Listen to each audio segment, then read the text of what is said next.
Hello friends, आप सभी का स्वागत है हमारे यूट्यूब चैनल पर।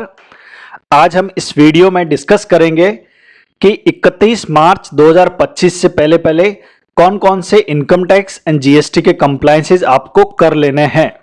तो आइए स्टार्ट करते हैं। सबसे पहले समझते हैं इनकम टैक्स के कौन कौन से कंप्लायंसेस आपको 31 मार्च 2025 से पहले पहले कर लेने हैं।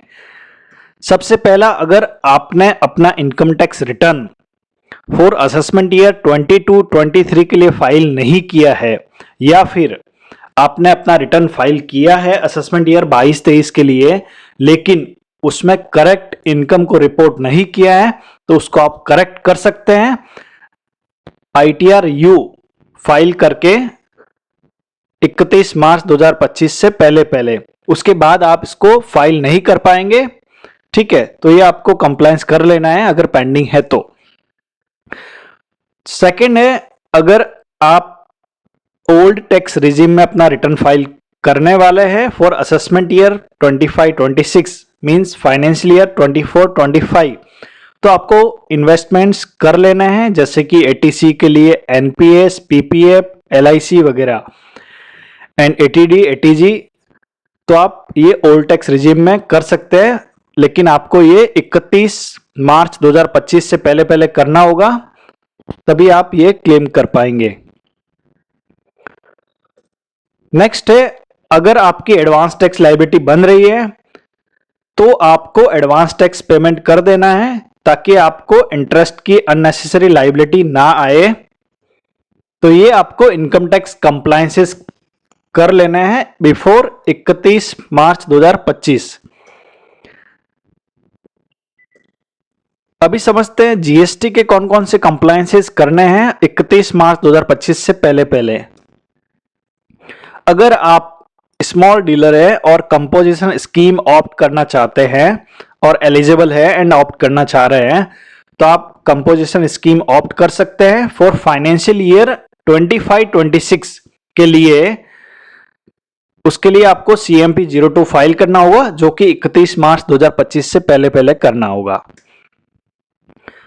अगर आप जीरो रेटेड सप्लाईज कर रहे हैं तो आपको LUT फर्निश करना होता है जिसके बेसिस पे आप without payment of GST invoice दे सकते हैं, ठीक है, सप्लाई कर सकते हैं। तो आपको LUT फर्निश करने की लास्ट डेट है 31 मार्च 2025 फॉर फाइनेंशियल ईयर 25-26 के लिए। तो ये आपको इंश्योर करना है कि आप LUT फर्निश कर ले बिफोर 31 मार्च 2025। नेक्स्ट है GST अमेंस्टी स्कीम। अगर आप अपनी पुरानी कोई GST डिमांड को सेटल करना चाहते हैं तो 31 मार्च 2025 से पहले पहले कर सकते हैं अंडर GST अमेंस्टी स्कीम के तहत। नेक्स्ट है reconciliation of ITC and sales.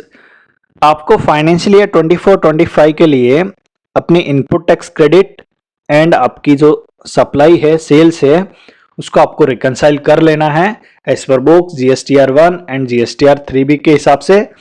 और कोई मिसमैच है तो आपको मार्च के रिटर्न GST के रिटर्न्स में ही उसको सेटल कर लेना है, एडजस्ट कर लेना है, ताकि आपको GSTR 9 एंड 9C में आपको अननेसेसरी रिकंसिलेशंस नहीं करने पड़ेंगे, ठीक है।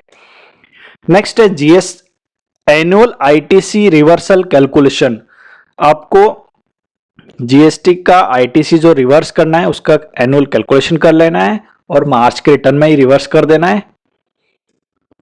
Late fee waiver for GSTR 9 and 9C। अगर आपका GSTR 9 या 9C पेंडिंग है फाइल करना, तो आप 31 मार्च 2025 तक फाइल कर सकते हैं विदाउट लेट फीस, तो उसमें आपको लेट फीस नहीं लगेगी, ठीक है।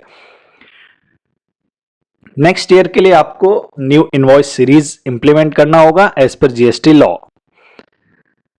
आपको ई इनवॉइस का एप्लीकेबिलिटी चेक करना होगा कि आपको ई इनवॉइस फॉर फाइनेंशियल ईयर 25-26 के लिए एप्लीकेबल है या नहीं है, वो आपको चेक करना होगा based on turnover for financial year 24-25 के टर्नओवर के बेसिस पे आपको चेक करना होगा, ठीक है।